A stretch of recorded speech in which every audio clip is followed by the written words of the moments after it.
So thank you very much, everyone, for joining on this Sravan Utsav, which we have restarted, or it is like a reboot. In the last time when we were doing the Sravan Utsav, we had some lockdown in New Zealand, and the corona cases were increasing. And this time we do not have lockdown as such, which is mandatory. But again, because of the cases are increasing in New Zealand, we have decided to do the programs online for now. And this is the opportunity that we have, that when we are doing the programs online, then we can invite some senior devotees and we can hear from them about the Lord Krishna's pastimes. And the last time that we were doing it, we were on Krishna Book and we had completed certain chapters. We are now restarting it from actually chapter 34, but last time I couldn't do it, so I'll cover that some other time. And we will go on to chapter 35. And Gauranga Darshan Prabhu, you all know him very well. He has spoken wonderfully multiple times online with us. But those who are joining for the first time, for benefit of them, I'll just give a brief introduction of Prabhuji. Prabhuji is a disciple of His Holiness Radhanath Swami Maharaj, and Prabhuji is currently serving as Associate Dean at Bhaktivedanta Vidyapit Research Center at Govardhan Eco Village. He is also a member of ISKCON Board of Examinations. He holds a master's degree from Indian Institute of Science from Bangalore, very reputed institute. He teaches Bhagavad Gita, Srimad Bhagavatam, Chaitanya Charitamrita, Vaishnava character courses at GEV, which is the Govardhan village that I was mentioning earlier. And he also travels various places and he conducts the courses. Prabhuji has also written many books, Gita Subodhini, Bhagavad Subodhinis, Chaitanya Subodhinis, and many other books that Prabhuji has written. And when I'm studying on Bhagavad Gita or Srimad Bhagavatam, then I always refer Prabhuji's books. They actually summarize the chapter very nicely and gives a very good understanding. So I would highly recommend to look at those books for increasing your understanding. Prabhuji is he's famous for his shlokas. He has so many shlokas by heart, and he recites them very wonderfully in different tunes. And he meditates on those verses. He has also compiled the shloka books, the important shlokas from Bhagavad Gita, Srimad Bhagavatam, and Chaitanya Charitamrita. And Prabhuji also publishes a monthly online magazine called Bhagavad Pradipika. It's a very wonderful magazine. And he writes articles in Back to Godhead. And above all of this, I think those who have heard from him, and I know there are many devotees who likes to hear Prabhuji's classes regularly, and they have heard all the classes which are available online of Prabhuji. So he gives very wonderful lectures, very sweetly and very simply. He presents this knowledge. And Prabhuji is very humble devotee. And I'm looking forward, now that I'm in India, hopefully, I will try to go and meet Prabhuji once again when all of this situation little bit goes ahead, and afterwards I will try to see if Prabhuji has time and I'll go and see him and take his blessings. So let us welcome Gauranga Darshan Prabhuji to this Shravana Utsav by loudly chanting the Hare Krishna Maha Mantra. Are you all ready? Hare Krishna, Hare Krishna, Hare Krishna, Hare Krishna, Hare Rama, Hare Hare. Thank you very much, Prabhuji. Over to you. Hare Krishna. Thank you so much, Ambrish Maharaj Prabhu, for your love and affection, and also having me amongst all these wonderful devotees. So I think last time we had somewhere during Janmashtami Nandotsav time, right? Yeah, I think I remember that. Yeah, between Janmashtami and Radhashtami, actually Janmashtami started and we went beyond Radhashtami as well afterwards. Yeah. So thank you so much, Prabhu. So we will start. Om Namo Bhagavate Vasudevaya. Om Namo Bhagavate Vasudevaya. Om Namo Bhagavate Vasudevaya. Hare Krishna. Hare Krishna.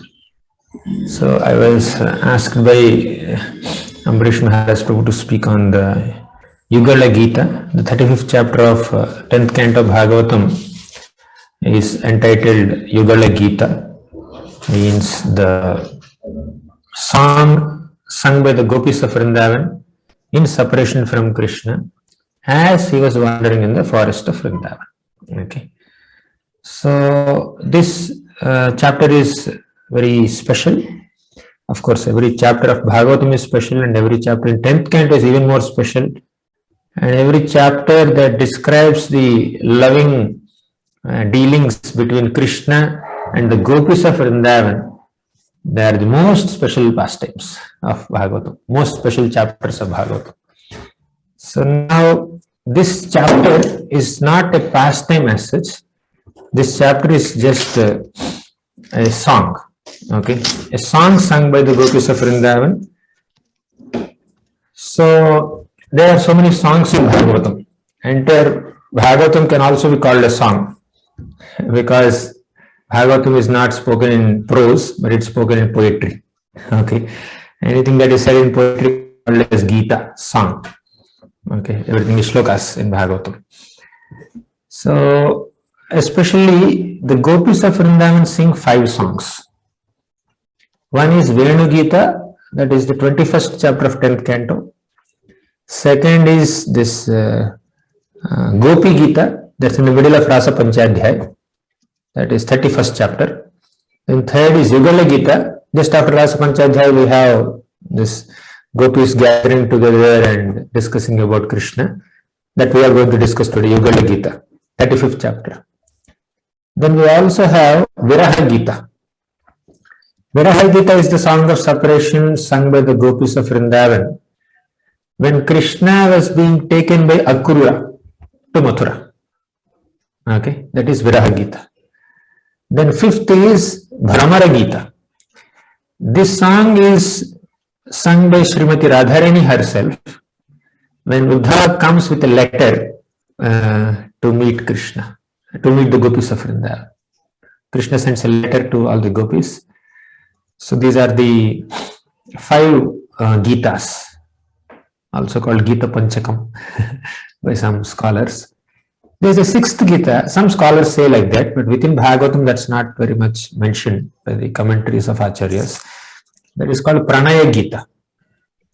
So Krishna plays the song, flute song, and all the devotees, all the Gopis just leave their activities and come running to meet Krishna just before the Rasa Leela. That is when Krishna, that's under Vamsi Vat, Krishna plays his flute and the Gopis of Vrindavan leave everything. Pati Sutanvayan Bharatru Bandhavat Ati Vilanghyate Achyutagataha Gati Virastavo Mohitaha Kitavayo Ashitaha Kastyaje Nishi. So all the Gopis left their fathers, mothers, brothers, husbands, children, and just ran towards Krishna. Okay. So then Krishna said, "Why did you come here? Please go. It's not the right time for ladies to come into the forest. There are so many cruel animals. And on top of it, you need to stay within your house, serving your relatives." But the Gopis said, "Oh Krishna, you're a great cheater. You called us and you're asking us to go back." Okay. So then they sang, "It's not appropriate for you to do this." That song is called Pranaya Gita. So how many Gitas we discussed? 6 Gitas, right? Names. We have not completely discussed the Gitas. So today we will discuss the Yugala Gita, the 35th chapter of the 10th canto Bhagavatam. So generally, all the Gitas that I just mentioned are sung by the Gopis, the Madhurya Gopis of Vrindavan. Means Gopis are of 2 categories. One, the Vatsalya Gopis, two, Madhurya Gopis. Vatsalya Gopis means they have motherly affection towards Krishna, they are elderly, and Madhurya Gopis have some amorous relationship with Krishna, they are younger, they are like much smaller. So the Gopi Gita, Venu Gita, Viraha Gita, then Brahmara Gita are sung by Pranaya Gita. They are all sung by Madhurya Gopis. But Yugala Gita is little special. There are some shlokas in Yugala Gita that are sung by Madhurya Gopis, but in front of Vatsalya Gopis. Okay. Sometimes the Vatsalya Gopis would come. Vatsalya, Mother Yashoda, for example. Mother Yashoda, she is the foremost of all Vatsalya Gopis. So Mother Yashoda stays in Nanda Bhavan and she waits for Krishna to come. All the younger girls, the smaller gopis, Madhurya Gopis, they would also come to Nanda Maharaj's house and they would narrate Krishna's pastimes to Mother Yashoda. Mother Yashoda, do you know what Krishna does in the forest? Do you know how Krishna walks towards the forest? He was passing through our house and we have seen this. And they narrate all this to Mother Yashoda. And also, when Krishna comes back from the forest along with the cows and cowherd boys, these Madhurya Gopis, little gopis, smaller gopis, they go on the top of Nanda Bhavan and they see, oh, Krishna is coming, approaching. And they would go down and inform Mother Yashoda. And Yashoda says, oh, really, Krishna is coming back, right, soon? So then she would tell some Madhurya Gopis, oh, go, the younger girls, go and make some arti plate ready. Okay. So then these girls will make arti plate, and as soon as Krishna comes at the doorstep of Nanda Bhavan, Mother Yashoda gives him arti. Right? It's initial kind of worship or arti done by Mother Yashoda. It's a worship that is done with love and affection. Sometimes mothers also offer some arti to their children. Okay. This is not worship as such. This is blessing. Okay. So this is how there is association between the younger gopis and older gopis, and they also sit together and discuss about Krishna, and that's what we see in Yugala Gita. Very unique. So the gopis are constantly absorbed in the thought of Krishna. They're always thinking about Krishna. Although they are staying in the forest, still their minds are completely filled with the thoughts of Krishna who is wandering in the forest. Okay. So the love of the gopis of Vrindavan for Krishna is nourished in two ways. Okay. One, with coolness, two, with heat. Okay. So there is heat and there is coolness both. So during the moonlight of the nights of Vrindavan, there is enjoyment in coolness where the gopis get to associate with Krishna. They come closer to Krishna. And during the day, there is sunlight. There is heat of separation from Krishna in the daylight. In the moonlight, there is coolness of enjoyment in the company of Krishna. And in the daylight, there is the heat of separation from Krishna. So this is how the gopis simultaneously enjoy and suffer. But both enjoyment and suffering is on a transcendental plane, divine plane, in connection with Krishna. So the gopis enjoy direct association of Krishna in the night time, during the rasa dance. So during the daytime, because they are in separation from Krishna, they think of Krishna. Yado hane vahanane mathanopalepan prinkankanar bharudito ksanamarjanadam Gayantu chaina manuratta bhoshrukanthyo Dhanyavrajastriya urukramachittayanaha. So Yadohane while milking cows, Vahanane while threshing grains, Mathana while churning buttermilk, Upalepa while they are smearing their walls with cow dung, Prinkankhana while swinging on swings, Arbharudita while taking care of crying babies, Ukshana while sprinkling their courtyards with water mixed with cow dung, Marjanado while they are cleaning the courtyards of Vrindavan, Gayante chaina vanurakta bheyo shrukantyo. They're constantly glorifying Krishna, singing the pastimes of Krishna. Anurakta bheyo ashrukantyo. Their minds are steeped with love for Krishna and their eyes are shedding tears of affection for Krishna, love for Krishna. Dhanya Vrajastriya Urukrama Chittayanah. Dhanya. Gopis are the most fortunate personalities in the entire cosmos, right? In the entire community of Krishna's devotees. Vrajavasis, the Gopis are the most exalted, right? So this is how the Gopis are constantly thinking of Krishna. So as Krishna played his flute, announcing his coming to the trees and creepers and birds and beasts of Vrindavan, who are also suffering in separation from Krishna. The gopis hear that sound. Now Krishna, throughout the night, he stays with the gopis. Okay, and in the morning he will go into the forest. So then the trees and creepers and birds and beasts in the forest, they feel separation from Krishna, right?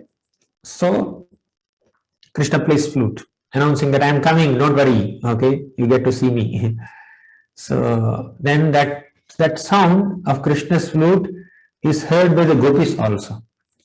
So their love for Krishna increases. In their separation, they spend their day singing about various pastimes of Krishna during different parts of the day. So this song is called Yugala Gita, and Yugala Gita has 24 shlokas. There are 12 pairs of shlokas, okay, sung by various small groups of gopis. So each pair of shlokas describe various activities of Krishna, and that activity of Krishna, what impact it has on a set of living beings in Vrindavan. This is the theme of Yugala Gita. Okay, so among the gopis, some gopis were also present in front of Mother Yashoda. Okay, and as their mood of separation becomes more and more intense, they describe Krishna's names, forms, qualities, pastimes spontaneously. Okay, this is how they sang Yugala Gita. So first pair of shlokas. Okay, so Krishna vibrates his flute. Okay, and when Krishna vibrates his flute, he places on the flute his lower lip. Okay, and there are 7 holes on his flute. And Krishna very gently moves the tips of his fingers on all these holes. Okay, and while doing that, Krishna rests his cheek on his left arm. Okay, like this, and he looks upward crookedly, and he tilts his neck slightly, and also he stands in a threefold bending form to enchant the entire creation. Okay, so his soft fingers are touching the hard flute, and all the gopis are worried. Oh my God, Krishna's fingers are so soft and they are touching the hard flute. What will happen to Krishna's fingers? So Krishna's fingers are meant to touch the soft bodies of the gopis and not the hard flute. So this is how they express their concern about Krishna's little fingers. And even the gopis in Vedagita also said, as Krishna is walking on the the pathways in the forests of Vrindavan, there are some thorns and pebbles and rocks that might pierce his tender, soft lotus feet. So the gopis feel that when Krishna touches his feet to our soft bodies, we are very much concerned that our hard bodies might affect his feet. But when Krishna is walking directly barefoot on in the forests of Vrindavan, how can we survive? This happens in Ayodhya also. In Ayodhya, Ramachandra, Lord Ramachandra went to the forest, Dandakaranya. While Krishna wanders in Vrindaranya, Ram wanders in Dandakaranya. So in Dandakaranya, he went to fulfill the promise of his father. Then Bharat Maharaj came there. Bharat means Ram's younger brother. He went to Ram and said, I want your shoes. He called him back. Ram said, I cannot come. Then Bharat said, okay, fine, give me your shoes at least. I'll keep them on the throne. So Ram gave his shoes to Bharat. Then Bharat took those shoes. So Ram did not have shoes. He has to walk barefoot. So just like Krishna was walking barefoot in Vrindavan, Ram was walking barefoot in Dandakaranya. So thinking that Ram is walking barefoot in Dandakaranya, all the Ayodhyavasis faint out of their love for Ram. They were thinking that Ram's lotus feet are so soft and so tender that they cannot even bear the touch of the soft fingers of Mother Sita. When Sita Devi touches Ram's lotus feet, the lotus feet become reddish. They cannot bear the touch of Sita's fingers also. What to speak of Ram's walking barefoot in Dandakaranya. So the gopis are also thinking like this. So then the gopis' attention got diverted to Krishna's flute song. So hearing his flute vibration, the gopis become overwhelmed with love and notice that there are some devatas trees, demi-goddesses, traveling in the sky in airplanes along with their husbands. And they become astonished. All these devatas trees, they become astonished, saying that we have never heard such an enchanting flute. There are so many masters of musical science, but the way Krishna plays his flute is really unique. Okay, so they are totally attracted to Krishna in the presence of their husbands. So now there is nothing objectionable or illicit there. When a woman gets attracted to Krishna, even in the presence of husband, woman is not being unchaste, because Krishna is the supreme master. Okay, the husband is also supposed to get attracted to Krishna only, and this attraction is not on a material plane. This is totally on a spiritual plane. There is no trace of material lust in one's attraction towards Krishna. It's completely spiritual love. So while spiritual love is like gold, material lust is like iron. Okay, that's the difference. So all the devatas are getting attracted to the gopis, to Krishna's flute song. Now the gopis feel that even the devatas have an opportunity to see Krishna playing flute in the forest, but we gopis, we don't have that opportunity. When Krishna plays flute, ignorant animals like deer and buck and some parrots, peacocks and birds, they also get attracted to Krishna. Okay, non-human beings. And devatas from the upper planets, they get attracted to Krishna's flute song. Now the gopis are saying that we are human beings in the middle. We are not lowly animals and we are not elevated devatas. Devatas are getting attracted to Krishna, animals are getting attracted to Krishna, but we have so many restrictions as human beings. Why our parents are not allowing us to go to Krishna? If only we get an opportunity, we will disguise ourselves like gopas, we will dress like ourselves like boys, and we will accompany Krishna and go to the forest and see Krishna and Balaram dancing and tending cows. Okay, so this is how the gopis are feeling separation. Okay, so the gopis are slightly, transcendentally jealous of the devatas. Oh, devatas are getting to see Krishna, we are not. So then, inferior animals. In the next pair of shlokas, the gopis speak about inferior animals. The son of Nanda Maharaj, means this Krishna, he gives joy to everyone, especially Vrajavasis. Okay, and he also bears a mark of Srivatsa, Lakshmi, on his cloud-like chest. Okay, and that mark of Srivatsa on his chest looks like a lightning in the middle of cloud. Okay, clouds are dark, Krishna's body is also dark, and the lightning is shining, so the Srivatsa mark is also shining. Okay, so then Krishna, with this mark, he walks on the forest and he would also play his flute, and he would attract all the innocent animals in the forest. Okay, so the animals and birds in the forest and in the village also, they were separated from Krishna during the night. Fine. See, all the gopis of Vrindavan get an opportunity to do Rasalila with Krishna during the night, while all the other animals and gopa boys, they have to sleep. And during the daytime, gopis are in separation, gopas get their association, get Krishna's association. Sometimes gopas who are unable to tolerate separation from Krishna during the night, they would wake up in the middle of the night, 11 o'clock, 12 o'clock, 1 o'clock. And they would come to Mother Yashoda, they bang the door. Yashoda, open the door. So they bang the door, and Mother Yashoda just gets up from sleep, and then Krishna is also sleeping, and she opens the door. And she is, no one is there. Then the gopas are down. Okay, then she's down. Then the gopas are there, little boys.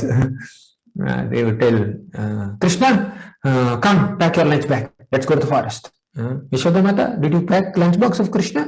Did you bathe Krishna? Did you decorate Krishna? Then Mother Yashoda says, no, this is middle of the night. This is not the time to go to forest. Go and sleep.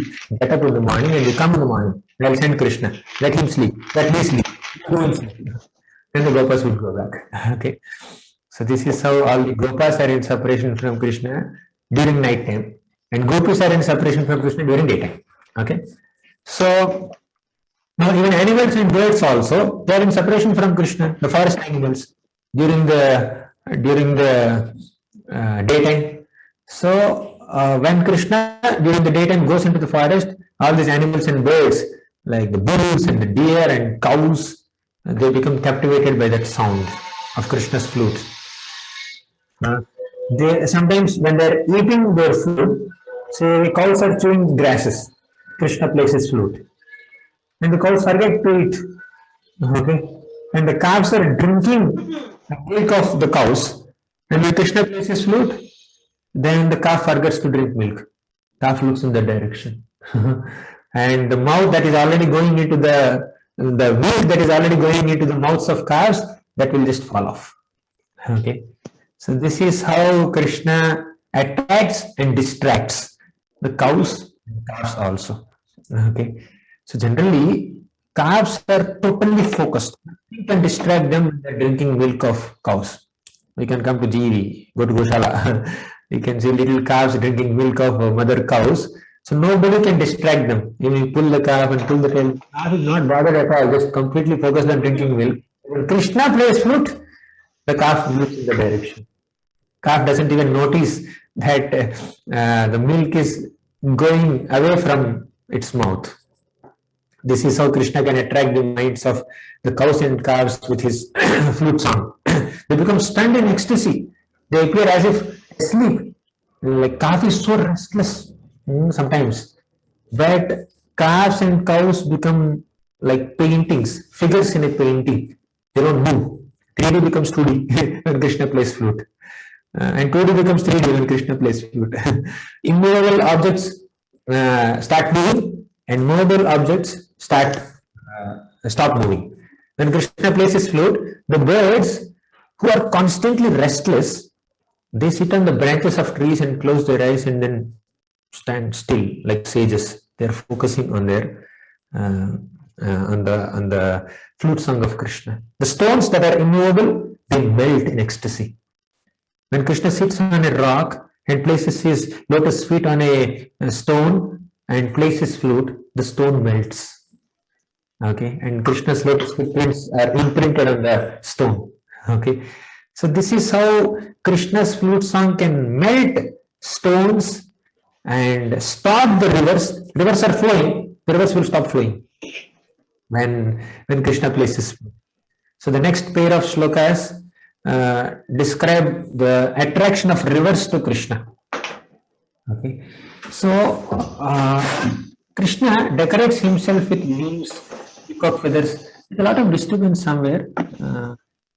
Maybe someone, devotees can mute themselves if they're not speaking.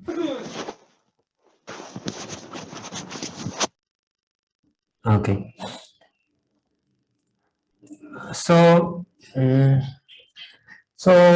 rivers, how rivers get attracted to Krishna is described here in the next pair of shlokas. So Krishna decorates himself with so many leaves and peacock feathers and minerals. You know that shloka, right? Beginning of Venigit it comes. Barha pidam natavaravapilho karnayor karnikaram bibharadva kanaka kapisham vaijayantim chamalam randhran venorabhara sudhaya purayan gopavrinde vrindaranyam swapadaramanam pravishad gita kirti. So, Barahapidam Natavaravapu. So Krishna wears a resplendent peacock feather in his on his head, and he also is nicely decorated with Mother Yashoda with garments and garlands and ornaments. On top of it, the Gopas in their Sakya mood. Mother Yashoda dressed Krishna in a Vatsalya mood nicely, and the Gopas would collect some small leaves and twigs and flowers and fruits and decorate Krishna. Another dressing happens during their wandering in the forests, right? And in the company of Balaram and the Gopas, Krishna plays his flute to call cows of different names. Oh Kalindi, oh Gange, oh Saraswati, please come here. So they are the names of all the cows. Okay. So at that time, the rivers manifest their emotions. As soon as Krishna utters some sound, that sound enters the ears of rivers. Okay. And rivers also start responding to that sound. Although in one sense unconscious, rivers near Mathura, what are the water bodies in Mathura? In the Mathura Mandal, Yamuna, Mansi Ganga, Saraswati, they are little close to Mathura. So they begin to think, oh, what good fortune we have. Krishna is calling us. Huh? So now Krishna is calling the names of cows. What are the names of cows? Kalindi, Gange, Saraswati.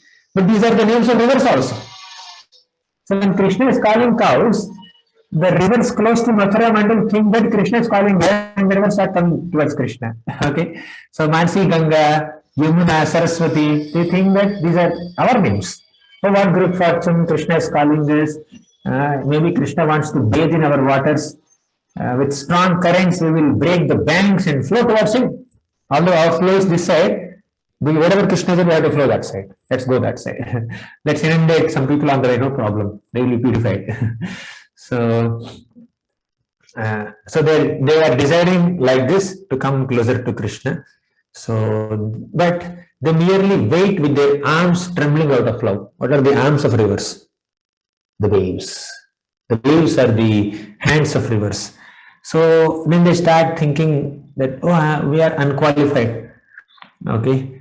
Let the wind that is blowing here bring the dust from Krishna's lotus feet to our waters.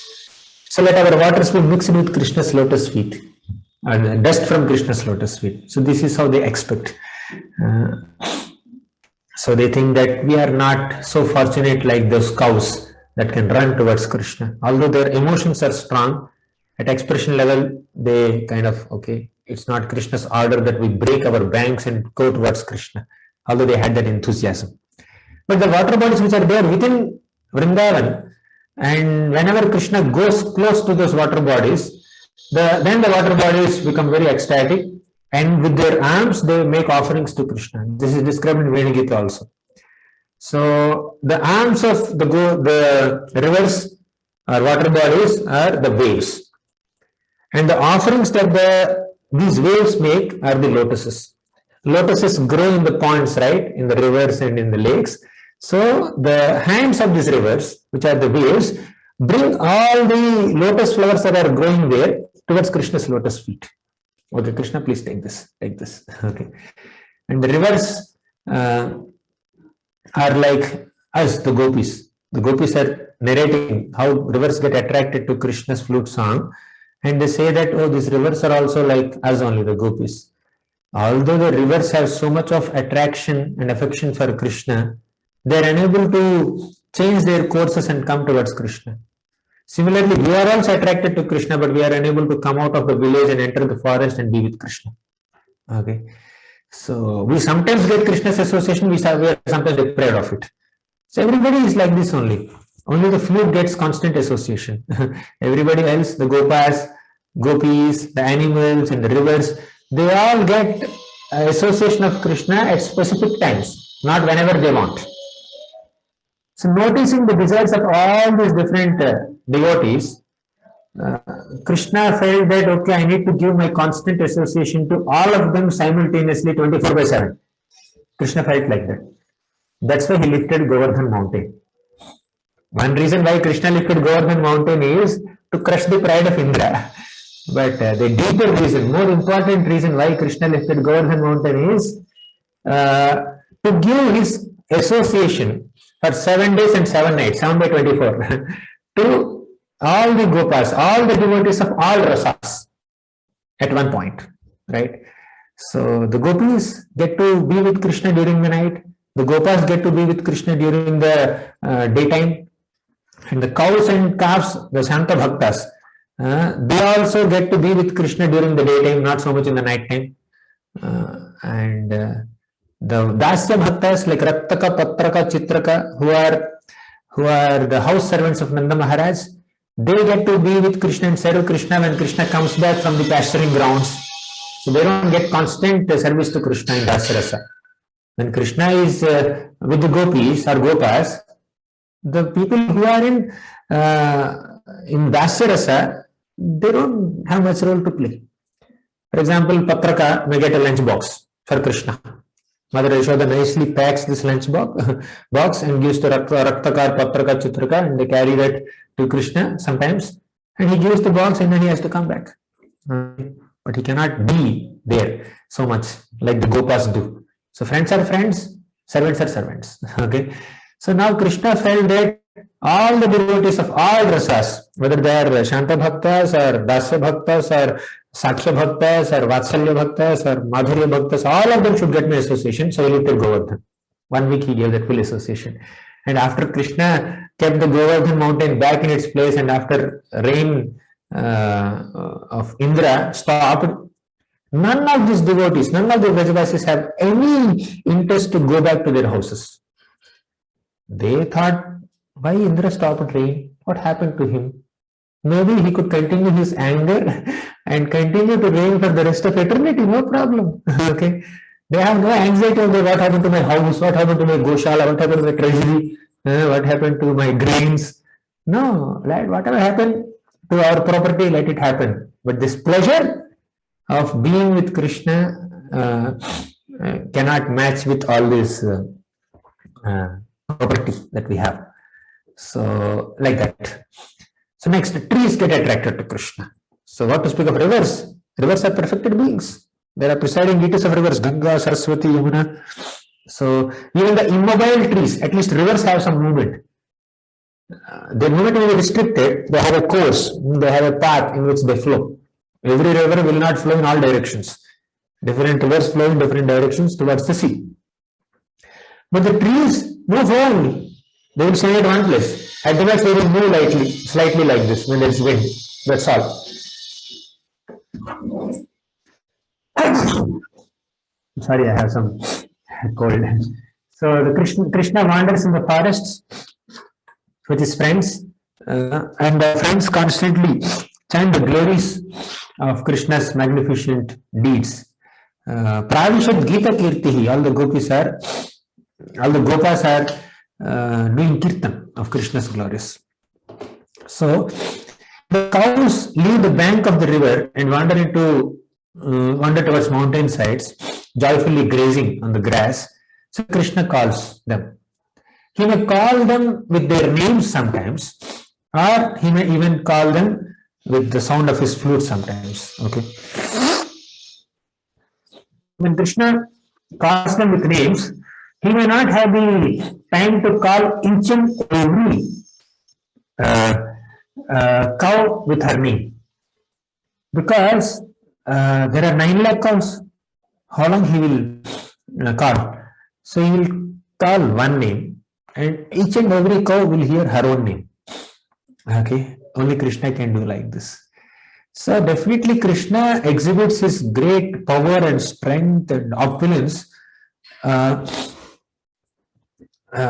to create this world, to maintain this world, to destroy this world, to protect dharma, to punish the demons, to protect the righteous.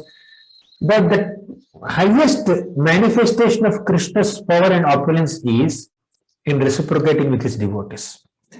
So greatest manifestation of Krishna's opulence is when he reciprocates with his devotees. Now I'm in Zoom class and I can see 25 screens here, right? Some screens are on. So I face this direction and you can see me and I can see you. When I turn like this, you will not see me. When I turn like that, you may see my Sikha, but you cannot see me, right? And I cannot see you, right? But when Krishna sits at one place, whether we are in front of Krishna or on the left side of Krishna or on the right side of Krishna or behind Krishna or 1 kilometer away from Krishna, we have the experience of seeing Krishna face to face. When Krishna lifted Govardhan mountain, so he lifted Govardhan standing in one direction, looking in one direction. But those devotees who are behind Krishna, who are towards the end of edge of Govardhan mountain, they also have the feeling that Krishna standing in front of me and smiling at me. So Krishna can simultaneously reciprocate with every single Vrajavasi under Govardhan. Not only that, just before Brahma Mohan Lila, we see that popular painting in ISKCON. In many Govardhan restaurants also you can see that Krishna in the middle of several concentric circles of Gopas, and every Gopa has this experience. Krishna is in front of me only. The Gopa will eat something. Oh, Krishna is so tasty, this laddu is very tasty. My mother has made it, he also eat it. Right? He takes it from his mouth and puts in Krishna's mouth. And Krishna also does the same thing. And every single Gopa has this experience of feeding Krishna and being fed by Krishna, whether they are right next to Krishna or so far away from Krishna. This is Krishna's opulence. You think creation of material world is Krishna's opulence? You think how Krishna created a complex structure of this material Brahmandas and millions of universes come out of his bodily pores when he breathes out in the form of Mahavishnu? Yeah, that is opulence. But that is not such a great opulence of Krishna. And Krishna is not as excited. Krishna is not so excited to manifest that kind of opulence in comparison to manifesting this kind of opulence in Vrindavan. Krishna's greatest excitement is in reciprocating with the love and affection of his devotees more than creating this material world. It's an austerity for Krishna. Oh, again I have to create. Fine, I'll create. Okay. Oh, these fellows are there. Again I have to kill these demons. Fine, I'll create. I will kill them. Okay. Kurukshetra war, I have to orchestrate. My God. Fine, I'll do it. But Gopis are waiting. Oh, Gopis are waiting. Krishna will run towards them. Krishna will make them run towards him. Krishna is missing Vrindavan. Although Krishna beautifully came out of Vrindavan to Mathura to protect Vasudev, Nanda Maharaj, Vasudev and Devaki and Ugrasena. When king comes out, Krishna is not that excited. Krishna is missing Vrindavan. Oh, I have to leave Vrindavan. When Krishna is touring Mathura city, he was looking at people there. But it's not that he is excited to see Mathura city. He was looking for those faces similar to the Gopis of Vrindavan when he's seeing the people of Mathura. He's missing. So the pain experienced by the Gopis of Vrindavan when Krishna left Vrindavan is so vividly described in Bhagavatam by Sukadeva Goswami in a song called Viraha Gita. Some other time we can discuss Viraha Gita, but there that is described. But the pain experienced by Krishna is not so much described by Sukadeva Goswami. Why? Sukadeva Goswami is biased. Okay. Sukadeva Goswami did not like Krishna going out of Vrindavan.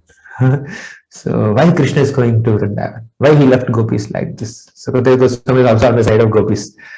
But Acharyas also mentioned that Krishna secretly wept within. But Krishna, because he is Supreme Lord, right? He has to maintain his composure. He cannot become emotional like the Gopis of Vrindavan. He has to hide his emotions. I'm the creator. I have responsibility of maintaining all of my devotees, whichever mood they are in, however deep their love is. So I had to maintain my composure. But Krishna secretly wept. He was feeling separation from the Gopis of Vrindavan when he was leaving. Okay. We are also on Gopi side only, not on Krishna's side. Okay. But sometimes we have to empathize and sympathize with Krishna sometimes. That, oh, Krishna also wept. Okay, he's not so hard-hearted in leaving the Gopis like this. So, Krishna's greatest excitement is in reciprocating with devotees, especially Vrajavasis, more than anyone else. So, the trees and creepers. Now, Krishna wanders in the forest with his friends. And they chant his glories. And the trees and creepers, they started weeping tears. What are the tears of the trees and creepers? The sap, the honey. Okay. What comes, the liquid that comes from the sap from the trees, that is considered their tears.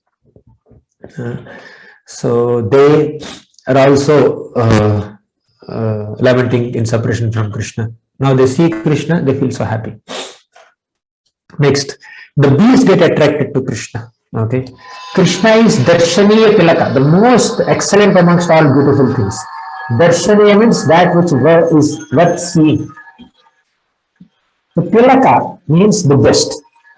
So in someone's face, what is most prominently visible is the tilak. That's why Govardhan is called Vrindavan and Avatilaka. So Vrindavan, tilak is Govardhan. Okay.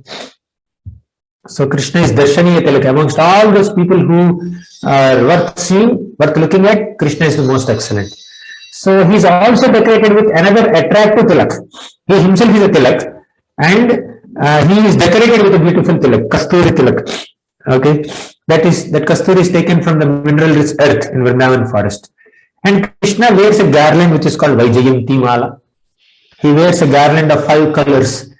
Vaijayanti Mala is said to be having flowers of 5 colors, and also with fragrant tulsi. So with this, Krishna just enters the forest of Vrindavan.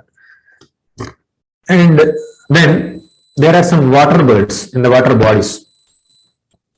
They get attracted to Krishna. What are they? Swans, cranes, chakravakas. So they get attracted to Krishna's beautiful flute song. So they leave their lakes and they approach Krishna, because they are not like lakes. Lakes cannot come to Krishna. Krishna has to come to the lakes. But the birds in the lakes can come to Krishna. Okay. So by seeing, by hearing, and by thinking of him, they are always running towards Krishna. So as Krishna is walking in Vrindavan, there are some clouds in the sky. They express their joy of seeing Krishna. Sometimes, if it is an autumn season, it's a little sunny, then the clouds shower some little water, right? They shower some droplets of water to relieve Krishna from the summer heat.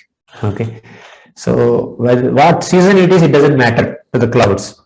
They want to relieve Krishna from the summer heat. They can shower some water droplets.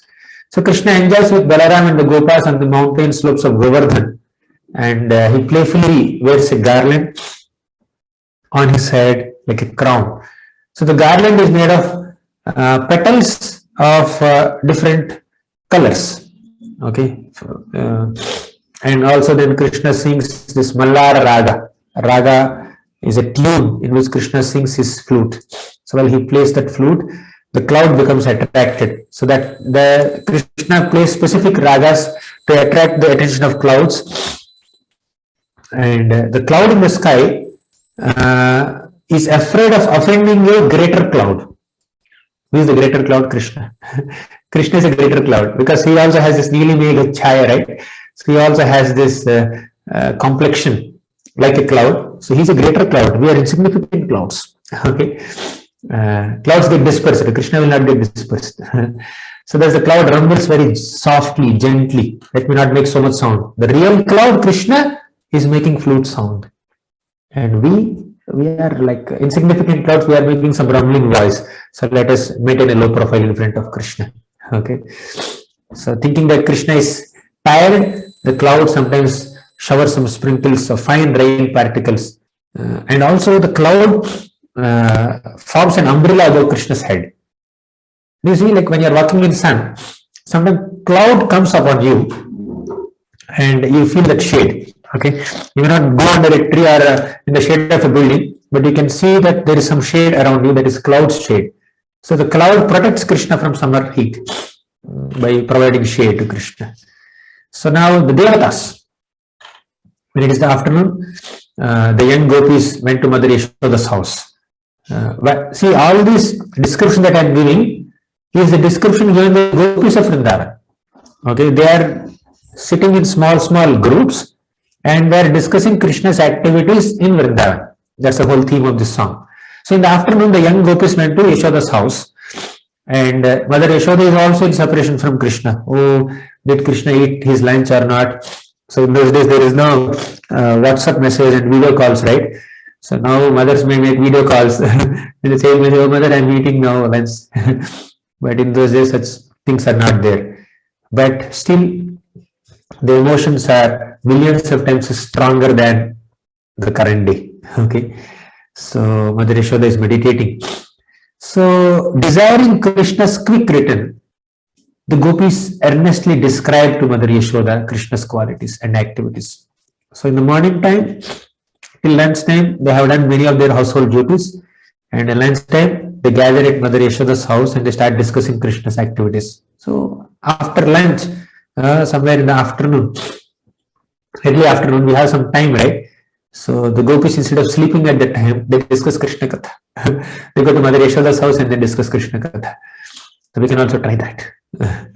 So the gopis earnestly described to Mother Yashoda Krishna's qualities, activities, flute playing, and tried to console her. Oh, Mother Yashoda, you're in great separation. Let me tell you one story of Krishna. Okay. So Mother Yashoda, your son started inventing so many new styles of playing flute. When he takes his flute to his binda red lips and he plays varieties of melodies, even devatas in the heavens also get astonished. No one, I don't know who taught Krishna all these tunes. So many tunes keep coming from his mouth. So even the most learned authorities of musical science like Indra, Agni, Diva, along with their associates like Katyayini, then Kartikeya, Ganesha, Brahma, Kumaras, Narada. Narada also is expert composer of songs, but when he hears Krishna's songs, he keeps aside his veena and he hears Krishna's song only.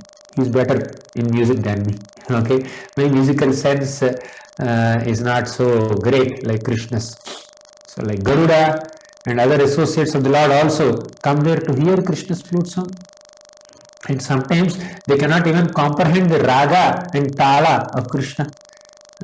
So they get completely bewildered and lose sense of their judgment. They're so attracted. Which song, sometimes when you know something, for example, somebody is giving a class. He's well versed in some section of Bhagavatam. So you are also well versed in that section.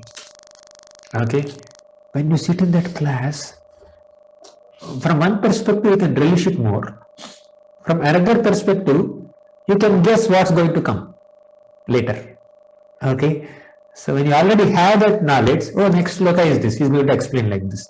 And if you have some familiarity with the speaker, his favorite sloka, speaking, joking, or whatever.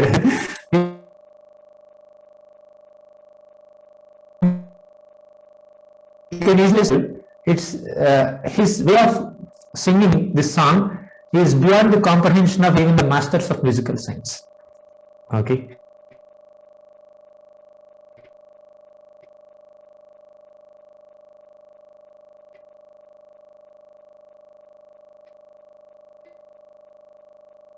A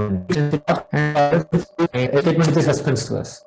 But if you already have some familiarity with the subject matter and the person, you will not be surprised so much. You can easily guess also. And that's another way of relishing.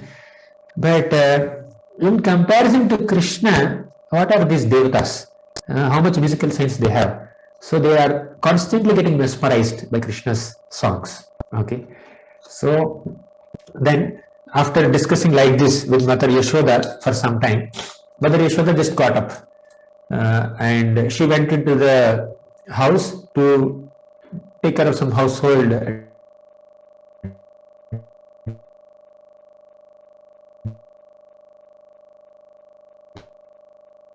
duties. Okay, and her meditation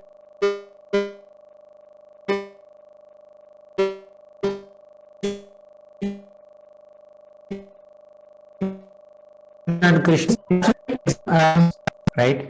So in front of Mother Yashoda, they speak about Krishna in a generic way, but when Mother Yashoda is not there, they can express their madhurya feelings in front of other younger gopis. Okay, so as Krishna walks through the forests with his lotus petal-like feet, marking the ground with the special symbols on his feet. Sanchintayed Bhagavatas Charanarvindam Vajrankusa Dhaja Saroruha Lanchanadim. Krishna's lotus feet are marked with beautiful auspicious symbols. So Krishna walks like that, and he plays his renewed flute. Then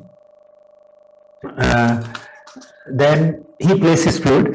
Then the gopis will become agitated when Krishna plays his flute.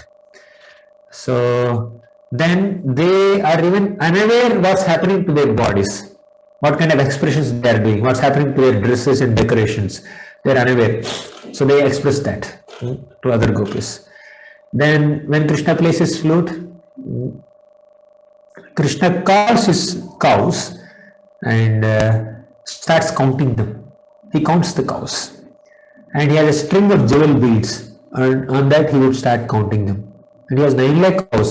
So will he have 9 lakh beads in his mala? So counting is not so practical, right? When you have so many cows. So there's a big calculation here. In Krishna's herd, there are 108 colorful groups of cows. Okay, 108. The cows of Krishna are predominantly in 4 colors, 4 color themes. What are they?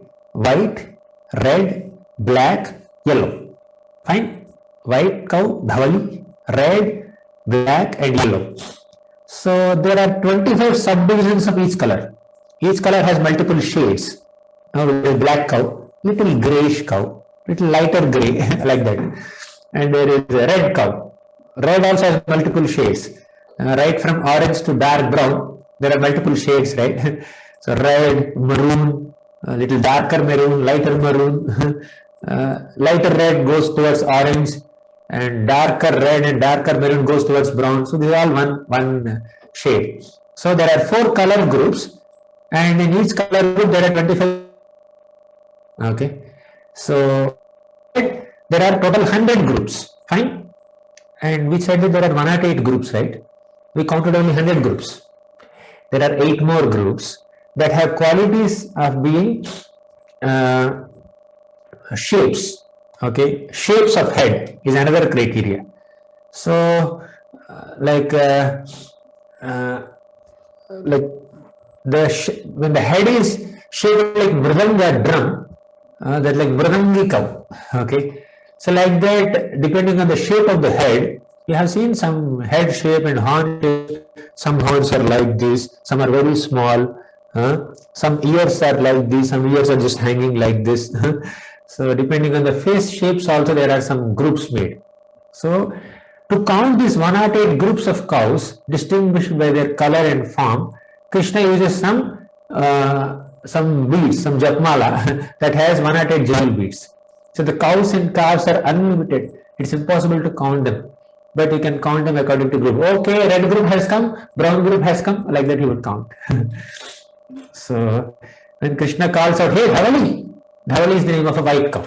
So all the white cows in that group would hear her name and they would come. And he calls Hamsi, Chandini, Ganga, Mukta. He calls like that, and all the cows of different groups come there. And the reddish cows, they have their names of Aruni, Kumkuma, Saraswati, like that. And blackish cows, they have Shyamala, Bhumala, Yamuna. They are their names. Yellow cows have their names. Pita, Pingala, Haritalika. So he will call them. And so like that. And there are some cows that have different tilak marks on their forehead with sandalwood. So they are called Chitrita cow, Chitratilaka, Dirghatilaka, Tiryatilaka. So tilaks also have multiple shapes. So in this way, Krishna calls out the cows.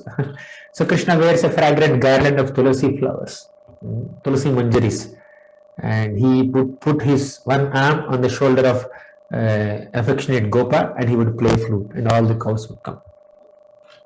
So now this is the time for Krishna to come back, and all the gopis who have assembled in the courtyard of Mother Yashoda and discussing Krishna's pastimes, they will go inside and they will inform Mother Yashoda. Mother Yashoda, it's the time for Krishna to come back.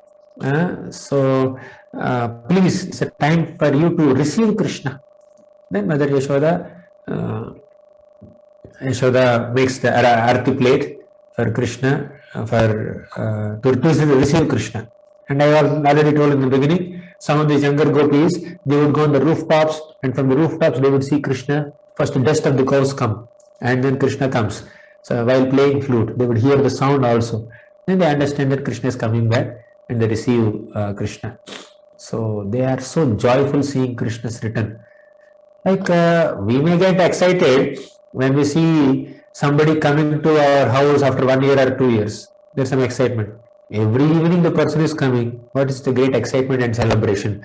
But but it's not like that. In Vrindavan, every moment is a celebration. Okay, every moment is great joy. So as Krishna respectfully greets his well-wishing friends and showers his sidelong glances on all the other gopis on the way, he comes, and Mother Yashoda nicely receives him, and the pain of separation is mitigated. And there are many more details. I just give a quick summary of these 24 shlokas of Yugala Gita in this 1 hour. I will conclude now. So Krishna's pastimes are unlimited, the glories of Krishna are unlimited, and devotees are not very much attracted to the yogic powers or heavenly opulence or even liberation. All they want is just discuss the pastimes of Krishna, chant the holy names of Krishna, always think of Krishna and render service to Krishna to the best of one's capacity, right? There is this shloka, Yoga Shrutyupapatti Nirjanavana Dhyanadhasam Bhavita Swarajyam Pratipadya Nirbhayamuni Mukta Bhavantu Dvija Asmakam tu kadamba kunja kuhara pronmila Shrenishyamalabhama nama jushatam Janmastu Lakshavadhi. In the Padyavali, there is a beautiful shloka that says, Yoga Shrutyupapatti Nirjaravana Dhyanadhasam Bhavita. So there are some dvijas, there are some yogis or brahmanas, their aim is to get liberation. Okay, yoga, they perform yoga, Ashtanga yoga. Shruti, they also study Vedas. Yoga Shrutyupapatti Nirjanavana, they enter solitary forests, Nirjanavana, and Dhyanadhasam Bhavita, they engage themselves in meditation on Paramatma, and they may get mukti. Let them be like that. But what is a devotee's preference? Devotees don't prefer to meditate like a yogi. They don't aspire to liberation. Asmakam tu kadamba kunja kuhara pronmila dimbivara.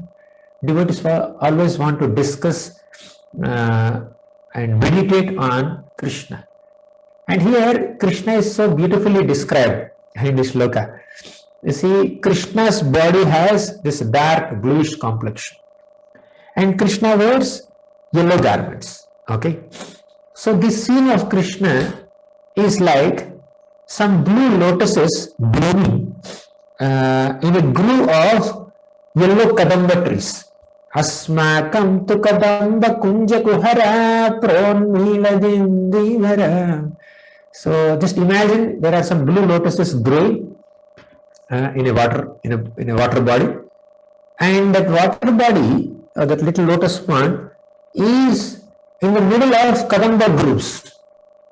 There's kadamba trees, and the kadamba kinjalka, the yellowish powder from the kadamba flowers, is just falling, and kadamba flowers themselves are also falling. So they are creating a yellow surrounding around the blue lotus. So Krishna, when he wears yellow garments, he looks like that. Okay, maybe there are some ideas for your decoration. Okay, Janmashtami decoration you want to do like this, you can do kadamba and blue lotuses. Okay, so then Shreni Shyamala Dhama Nama Jushatam Janmastu Lakshavadhi. So we can just spend our time glorifying that Krishna and being happy in meditating on that beautiful form of Krishna as he plays flute in Vrindavan. Okay, so all the gopis are so exalted. There are no devotees of Krishna who are as exalted as the Gopis of Vrindavan. And the ultimate aspiration of a Gaudiya Vaishnava is to serve Krishna following the footsteps of the Gopis. As Mahaprabhu said, Aradhyo Bhagavan Vrajesha Tanayastadhama Vrindavanam Ramya Kachit Upasana Vritavadhu Vargyana Kalpita. The best upasana or worship of Krishna is done by the Gopis of Vrindavan. And amongst all those Gopis, Srimati Radharani is the topmost. And all the Vaishnavas are those people who are under the shelter of Srimati Radharani. As Krishna also says in Bhagavad Gita. Bhagavad Gita, Krishna said about Radharani? Yes, he said. So how many shlokas are there in Bhagavad Gita? 700 shlokas. What are the middle two shlokas? Shloka number 350 and shloka number 351. Isn't it? 350 and 351. Before that there are 349 shlokas and after that there are 349 shlokas. In this 358 shloka, Krishna said, Mahatmanastu mam partha daivim prakritim ashritam. Daivim prakriti means Srimati Radharani. So devotees are those people who completely take shelter of Srimati Radharani. Okay. So she is the topmost gopi. She is the topmost worshipper. So now Krishna felt so indebted to the love of these gopis. And he felt that I have not sufficiently glorified these gopis or acknowledged their love. During my manifest pastimes, I often kept them in separation from me. Okay. And Krishna also understood that the feelings of separation that are experienced by the Gopis of Vrindavan are the topmost manifestations of love, Krishna Prema, right? So because the Gopis are the topmost devotees of Vrindavan, topmost devotees of Krishna, these topmost feelings of Vipralambha or feelings of separation are given to them. Is it clear? So why Gopis are always in separation? Say Krishna subdues Kalya and comes out of Kalya lake. Then all the Vatsalya Gopis and Vatsalya Gopas, they would go and embrace Krishna. All the Satya Bhaktas, they would go and embrace Krishna. All the cows go and lick Krishna. Right? And all the Dasya devotees also may go and do some service to Krishna. But only Madhurya Gopis are kept separate because of social customs. Because so many things are obstructing them, they cannot come and express their emotions. They experienced Krishna's love on the level of emotion, and it rarely comes on the level of expression. That's their experience. They are always in separation. Only in the Rasalila night time, Krishna may sometimes give opportunity. Krishna of course gives opportunity, but they cannot publicly display their love for Krishna because of social customs. So out of all the devotees of all rasas, Gopis, Madhurya Gopis are those people who are in separation from Krishna most of the time, maximum time. Okay, because the feelings of separation from Krishna are the topmost feelings of Krishna Prema. Those feelings are bestowed upon the Gopis more than anyone else. Okay, and they experience those feelings of separation from Krishna as experienced by the Gopis. Lord Krishna himself came in the mood of Gopis, mood of Radharani, as Lord Chaitanya Mahaprabhu. That's the greatest testimony of love of Gopis. Okay, done by Krishna himself. The happiness that these people, these Gopis are experiencing in separation from me, it's unparalleled. Even I don't have that happiness. I don't have access to that happiness. So let me come as Lord Chaitanya. Very soon we are celebrating Gaura Purnima. Okay, this is the theme. The purpose of Lord Chaitanya Mahaprabhu's appearance is definitely to spread Krishna Prema and inaugurate Harinam Sankirtan. But it is a much deeper reason is to experience the love of Gopis, love of Radharani in separation from Krishna. And that's and that's how glorify the Gopis of Vrindavan. Okay, in this way. And all of us Vaishnavas, practicing Vaishnavas, are under the shelter of Srimati Radharani, the topmost devotee of Krishna. Ananta Koti Vishnu Loka Namra Padmajarchite Himadrija Pulo Maja Virincha Javara Pradem Apara Siddhiridhi Digdha Satpadangoli Nakhe Kada Karishyasi Hamam Kripa Kataksha Bhajanam. So Ananta Koti Vishnu Loka Namra Padma Jarchite. So all the innumerable Vaishnavas, Ananta Koti Vaishnava Bhakta Vrinda, they are at the shelter of the lotus feet of Srimati Radharani. Okay, we'll conclude here. Thank you very much. Granthara Srimad Bhagavatam ki jai, Srila Prabhupada ki jai. Thank you very much, Prabhuji, for very wonderfully explaining the Yugala Geet of Gopis in their separation, and also explaining why they are separated for so long, always. This is generally a question which everyone asks. How come Gopis are always in separation? Because they are the topmost devotees, they get the topmost feeling. This is a wonderful explanation, Prabhuji. Thank you very much. Do you have some more time, Prabhuji, for taking questions? Yes, Prabhu. Fine. So there is a hand up from Sudharma Prabhu or Sudharma Mataji. So please go ahead. Hare Krishna Prabhuji, Dandavat Pranam. Very beautiful, beautifully explained the Jugal Geet, Prabhuji. Thank you very much. The question we have got, Prabhuji, is though there are 5 rasas, all rasas are equal, right? But we say Madhurya Rasa is being the highest, and Chaitanya Mahaprabhu as well said, like Madhurya Rasa of Gopis is the exalted way of expressing the devotion for Krishna. So but we say like each rasa has its own uniqueness and it's all equal. So how we understand this? But our acharyas say like the bhava and prema for Krishna is the topmost, which is through the love for Krishna depicted by gopis. So how we can understand this, Prabhuji? There may be a 10-story building, or let's take only 5-story building, not 10-story building. Okay, because we are speaking about 5 rasas, right? So the topmost floor is definitely the highest. But a person who is in the 3rd floor or 2nd floor, they will be completely satisfied in being there. So they have no issues. Okay. Similarly, somebody may love Krishna and serve Krishna or serve some form of Krishna in some rasa. Say Hanumanji serves Lord Ramachandra in the Dasya rasa. Forever. For the rest of eternity he can be so. And Vasudeva and Devaki, they serve Krishna in Vatsalya rasa. Nanda and Yashoda, they serve Krishna in Vatsalya rasa. But their Vatsalya also have different flavors.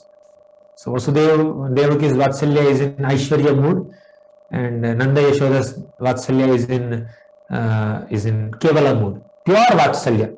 Nanda Maharaj and Yashoda Mata always consider Krishna as their son, not as God. But Vasudeva and Devaki, they sometimes consider Krishna as God and offer prayers also, Dandavat also. So they are perfect and they are also perfect.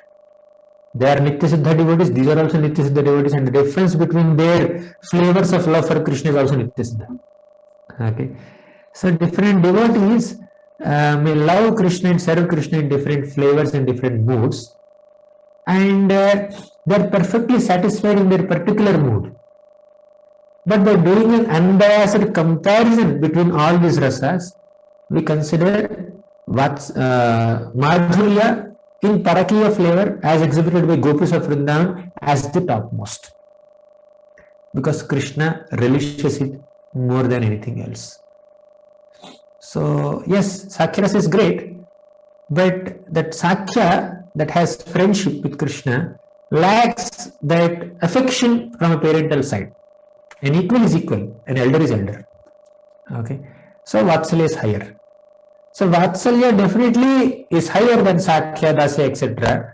But there is more intimacy that is possible in a relationship. And that deeper intimacy is available in the Gopis of Vrindavan. In the Madhurya Gopis. Madhurya Rasa more than Vatsalya Rasa. Okay.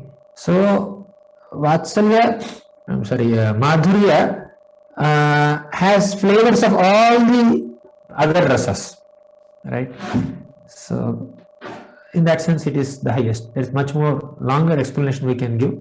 You can, if you want, you can refer to the 8th chapter of the Madhya Leela of Chaitanya Charitamrita, which is the discussion between Lord Chaitanya Mahaprabhu and Ramananda Rai. So there, the glory of Madhurya Rasa is very wonderfully described and elaborated. Thank you. Thank you very much, Prabhuji.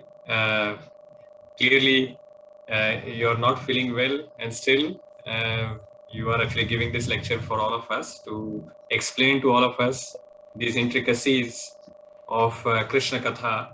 And we are very grateful, Prabhuji, for your time and explaining these details to us. So let us actually thank Gauranga Darshan Prabhuji by again chanting the Hare Krishna Maha Mantra. And we will hope that Prabhuji in this Sravan Utsav, we can actually hear from him once again some other time whenever Prabhuji's time schedule permits us. So let's thank him by chanting the Hare Krishna. Hare Krishna, Hare Krishna, Krishna Krishna, Hare Hare, Hare Rama, Rama Rama, Hare Hare. Thank you very much, Prabhuji.